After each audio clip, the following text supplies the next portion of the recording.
സൂറത്തുൽ ബക്കറയിൽ പറഞ്ഞിട്ടുണ്ട്. ഓരോ ആത്മാവിനും താങ്ങാൻ പറ്റുന്ന കട്ടപ്പാടെ പടച്ചോൻ കൊടുക്കൂ. അനക്ക് പിന്നെ യാതനകൾ പടച്ചോൻ തരുന്നുണ്ടെങ്കിൽ മറ്റുള്ളവരെക്കാളും അത് താങ്ങാൻ അനക്ക് ശക്തി ഉണ്ടെന്ന അർത്ഥം.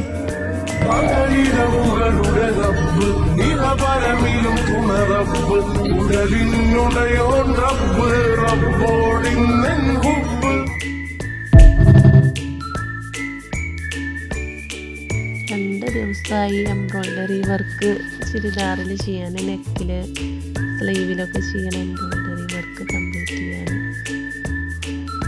സ്റ്റിച്ച് ചെയ്യാൻ ഒരു ദിവസം മതി. പക്ഷെ വർക്ക് ചെയ്യാൻ എംബ്രോയിഡറി സാവധാനം ചെയ്യുകൊണ്ട് വർക്ക് ചെയ്യാൻ കുറേ ടൈം എടുക്കും. എംബ്രോയിഡറി ഫിനിഷ് ചെയ്ത് കഴിഞ്ഞാൽ നല്ല ലുക്ക് ഉണ്ടാവും കാണാൻ. ഇഷ്ടമായ ലൈക്കും ഷെയറും സബ്സ്ക്രൈബും ചെയ്യണേ.